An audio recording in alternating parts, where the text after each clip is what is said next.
You're listening to The Sacred CEO, your go-to mini podcast for energy-boosted business magic. I'm Elyse Falzone, your spiritual sage, and here we treat your business like the living, breathing soul that it is. Energy meets strategy. Each episode, I'll channel insights, check in with the chakra blueprint of your organization, and give your business the soulful upgrade it's been waiting for. Let's make business sacred and successful.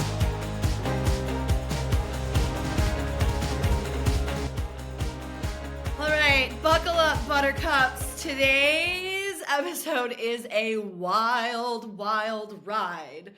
I am sitting here, my stomach is already churning and turning, but this is like the most real in the moment that you're gonna get. Today, we do not have a featured business. However, I have been experiencing a particular company. I will not share the name of the company, but I have been experiencing this particular company in a very inefficient way. And a very, if I were to get in there with my gifts and my psychic nature and my intuitive prowess, if you will, I believe they could be running so much more effectively, so much more efficiently, and also be much more supportive to animal life. So let me explain. Before I do that though, like for real, disclaimer, for those of you who are animal lovers, this one might be really tender to you. For those of you who don't like disgusting things, this one might be explicit and tender to you as well. I mean, my stomach is churning and blah, blah, blah, blah. So with that said though, there's a lot of lessons inside here. A lot of lessons of thinking through the process and the logistics and the behind the scenes of your business so that you're more effective, more efficient, and you're actually providing the service that you said you were going to provide. So we're just going to dig right in. I'm not going to sugarcoat anything. I don't even want to talk about this honestly, but when I was preparing, I was like, wow, this would be such a great learning lesson and tool because of what I've witnessed time and time again from this particular company. So we currently rent, and just the thought of it makes my stomach turn. Okay, you ready, folks? We've got mouses, mice, giant rats. I don't know what you want to call it, but they are starting to be very destructive around our property and in our attic and all of the things. So our landlord is supporting in this process. Now, I and my husband, we don't want to hurt animals. We don't want to see anybody get harmed. I mean, we take spiders outside, grasshoppers, lizards, I mean, all kinds of things. We take them back outside to rehome them. Worms, bugs, sometimes even cockroaches, okay? We'll just take outside. Because I don't want to harm life. I don't want to do that. And yet there's like a big disturbance happening with these creatures. And if you actually look from a spiritual realm, mice are actually very connected. They're brilliant. They're smart.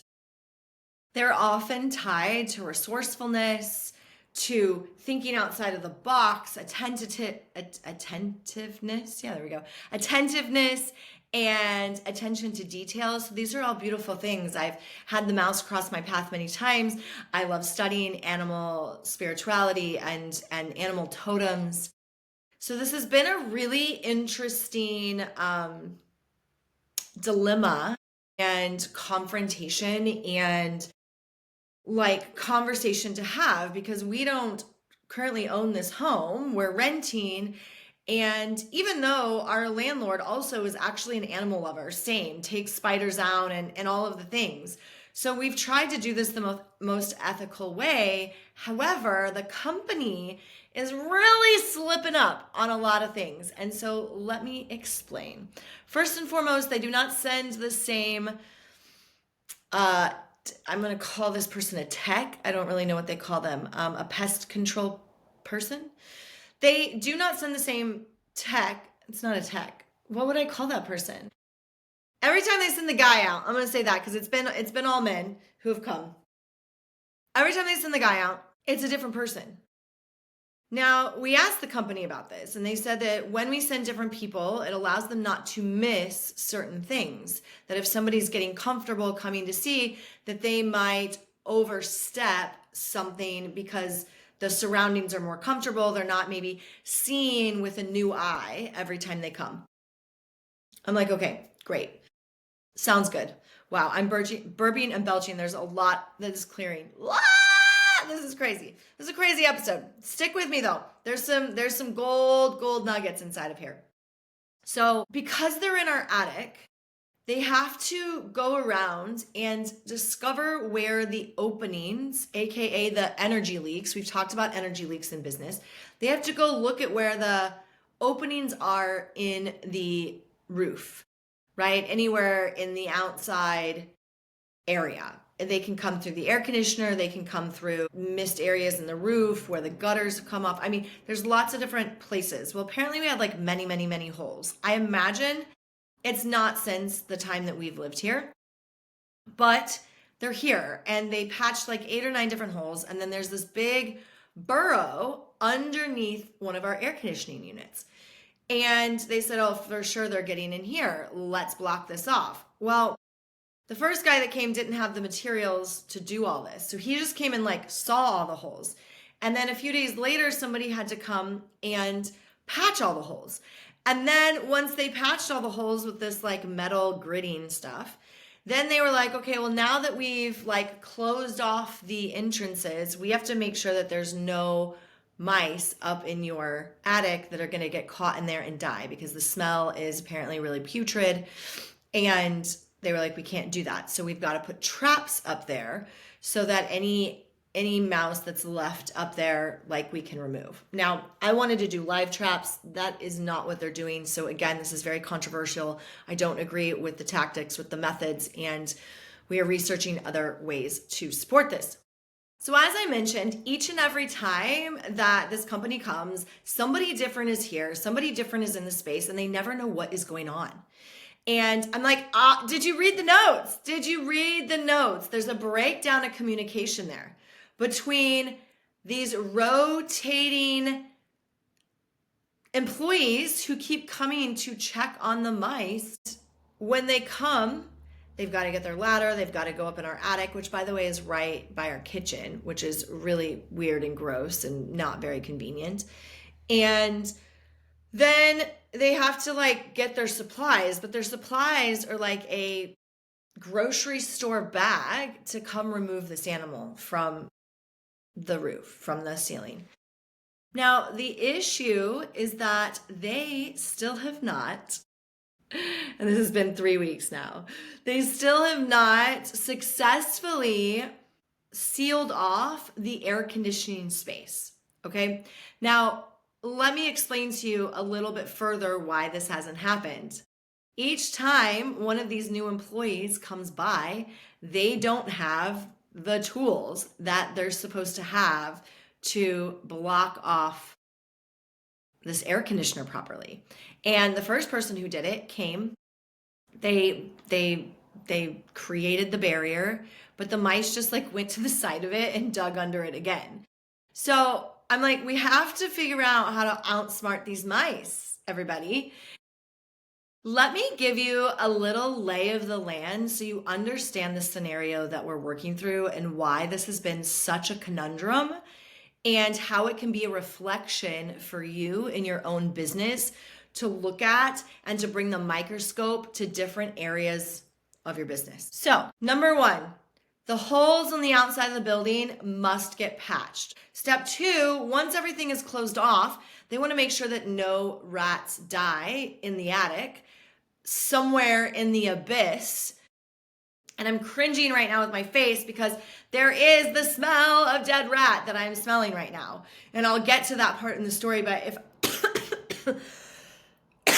I literally am gagging and coughing and it's like a real thing that's happening in my system right now. So this is why I said today is going to be like a little bit gross to listen to. Some of you may not actually be able to get through this episode, but if you can, I promise there is so much gold to it. And so the idea is that because they come and set the traps up in the attic during the day, that the mice are out foraging, that typically the mice don't come in until like, what did they say? Like 11 to 3 a.m. is like their like window of like night activity.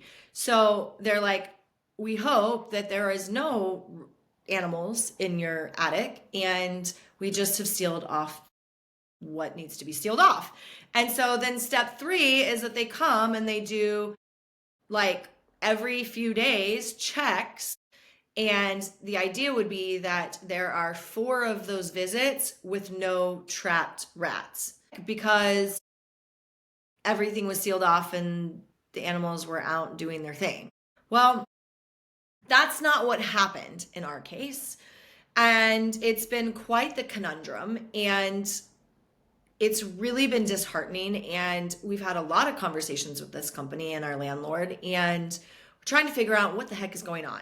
But I will share with you from the business perspective what I believe is happening. There's a whole bunch of chaos, lack of communication, lack of supplies, lack of awareness, and lack of training that is happening with these employees.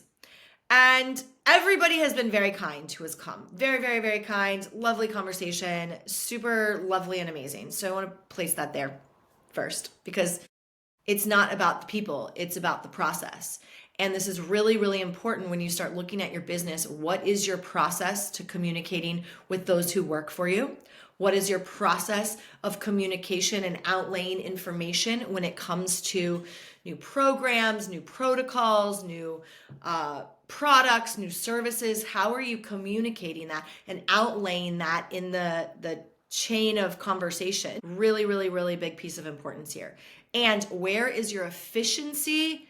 Like, where's that knob turned way down low?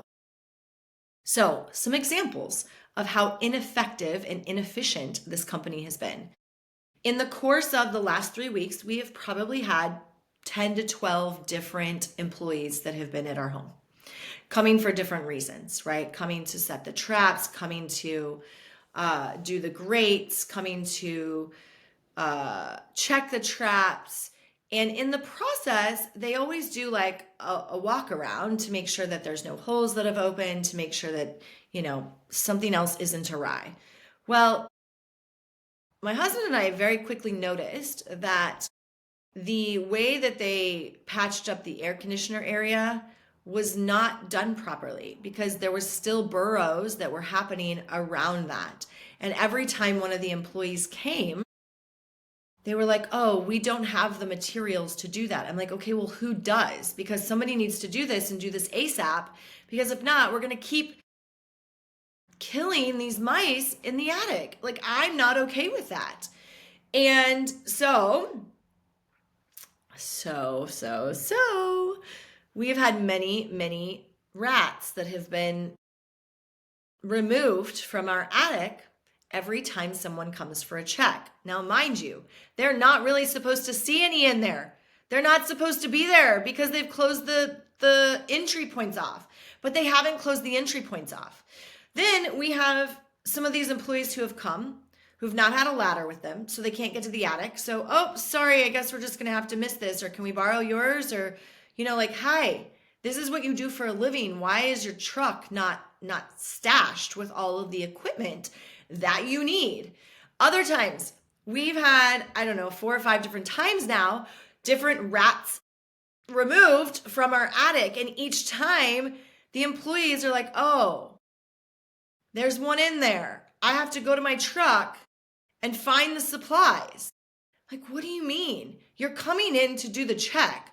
Wouldn't you bring all the supplies in with you so that that's a faster process? You could literally see double the amount of clients in a day in order to just make a simple shift in efficiency by bringing your supplies inside. So then they'll go onto their truck. They have to find their supplies, which is like a glove and a plastic bag. Every time someone has come in, it's been a different type of plastic bag. One was this giant clear bag, and they were like, oh, I didn't have a black bag with me today, so please turn around while I remove this from your attic. I'm like, what is happening? And that bag was like a giant trash bag, right? Then somebody else brought in like a grocery bag. Then somebody else was bringing in like a Ziploc bag. I'm like, do you not have a supply list that is here with you to do this? Then the person who didn't have the ladder, because they had to get up in the attic, which I don't know why it didn't say that on their notes. Again, they're rotating employees. And every time someone has come in, we've had to tell the whole story over again, which is inefficient of my time as the customer. They're not looking at their notes. They're not being very attentive to the storyline. So where in your business are you not being attentive to the storyline of your clients, to the documenting of the progress?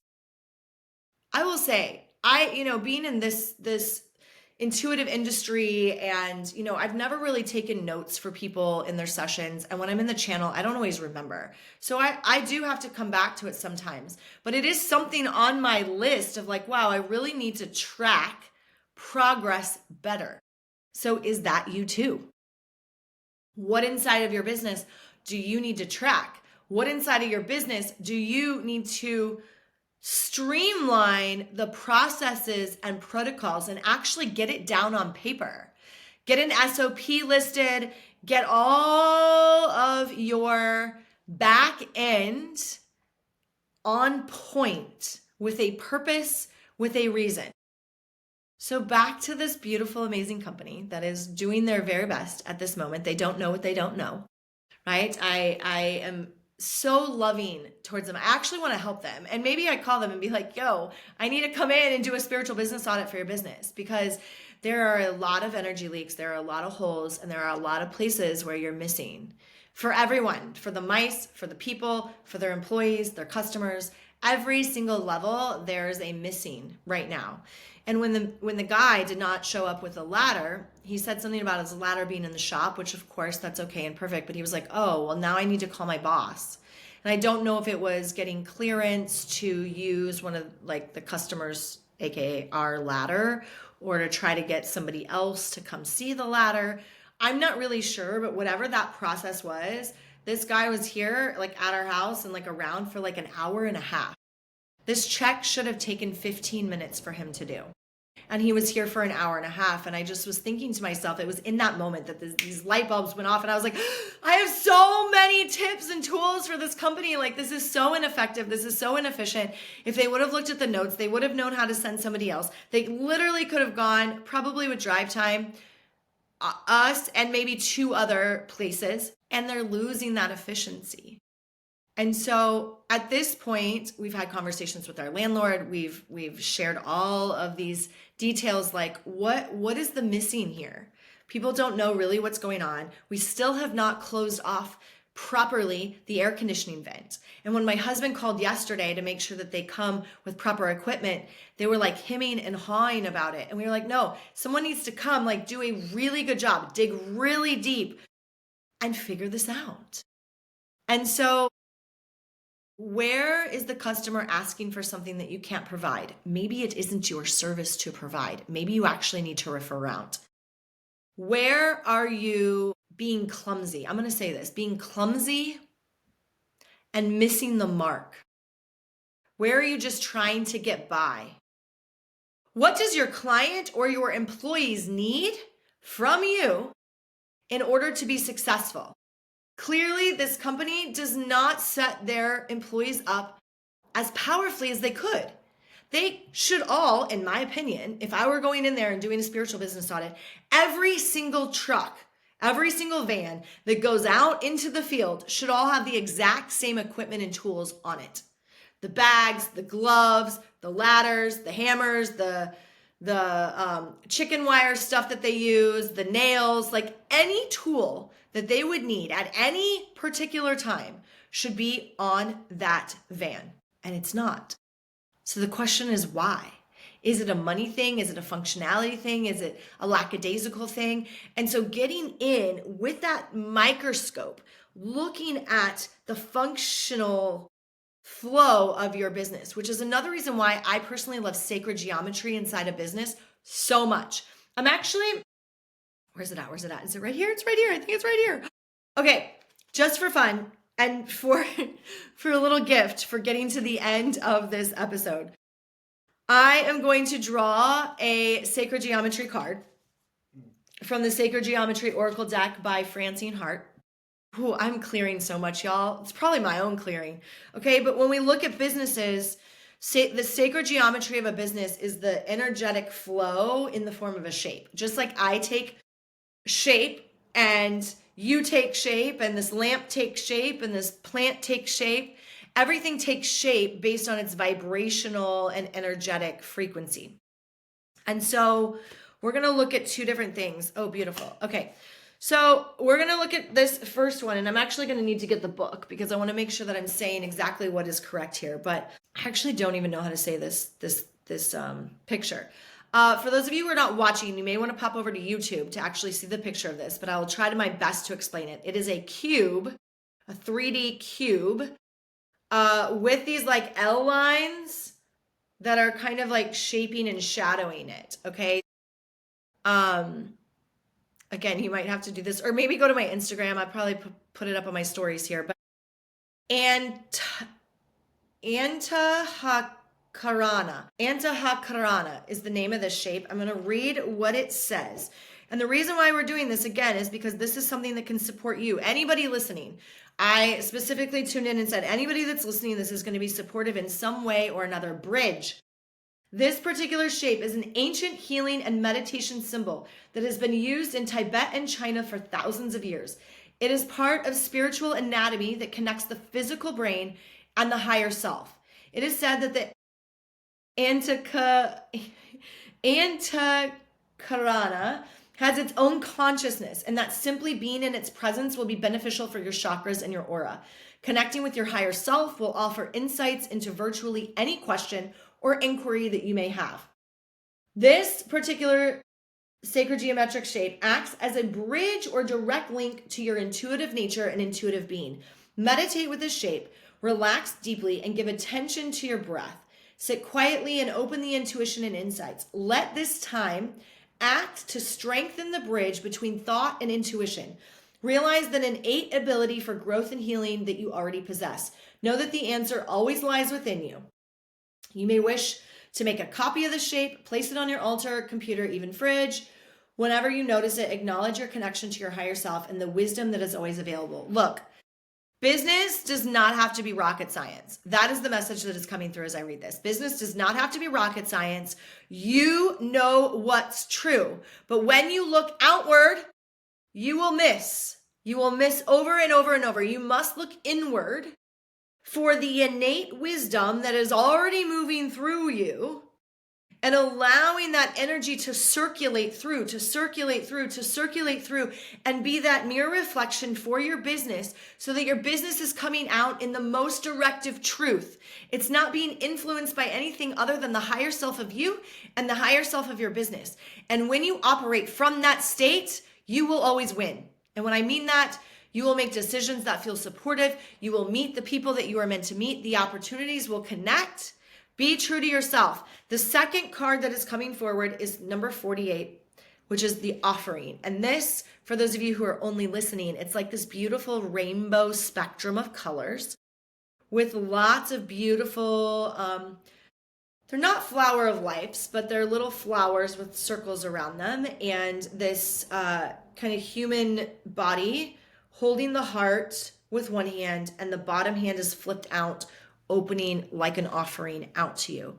Now, this looks very chakra connecting. This looks very synergistic. There's circles that are making that energy loop around this human.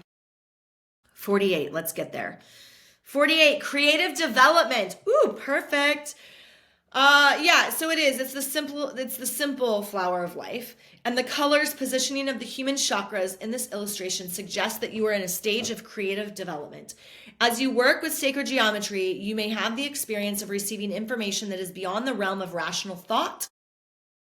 And some call this experience channeling. Yes, I know it well. But so do you. You can know it so well. Listen and record the messages and information that you receive in whatever form appeals best to you. You may not be able to give form to some of what you receive. Some of the information entering consciousness at this time is coming in multidimensional levels. Yes, 100%. It's a particularly good time for creative work, be in the art, be in the writing, be in scientific inquiry. Use this important period to bring forth your dreams and inspiration and freely offer them to the world. Okay, so why are these the cards that are coming forward while we're talking about rats? And while we're talking about the inefficiency of a company? I believe these are coming through. And what I am being shown is once again coming back to you. If you know that something isn't working efficiently or effectively, some of you may not know actually, but you will know if you take time in your business to meditate. If you take time in your business to go into a channeled state before you do your boss CEO stuff. Take time to channel and meditate before you go give direction, before you have a session, before you make your next advertisement or Facebook ad. Get in the zone so that you are not making lackadaisical mistakes. And if you haven't hired somebody like myself, I suggest you do it because it allows us to come in. It allows me to come in and to see your blind spots, to say this is not working. Those are logistical things in this particular company. Those are logistical things that are happening in this company. Now, I could then overlay the spiritual, overlay the emotional, right? Because we have the emotional aspect of what clients are seeing when these employees are coming in and removing these dead animals. Like it's heartbreaking. My kids saw that the other day. While they halfway thought it was cool, the other half of them, their heart was so sad. And it was like we had to process that emotion. There are things that we get to look at inside of our businesses that can offer more tender, loving care. They can offer more presence, that can offer better results. We did not need to do this with so many animals. We needed to close the barrier so that there wasn't anything else in there. But they're still getting in, and they're still getting in, and we just have these traps that are up there. It's annoying the bejesus out of me.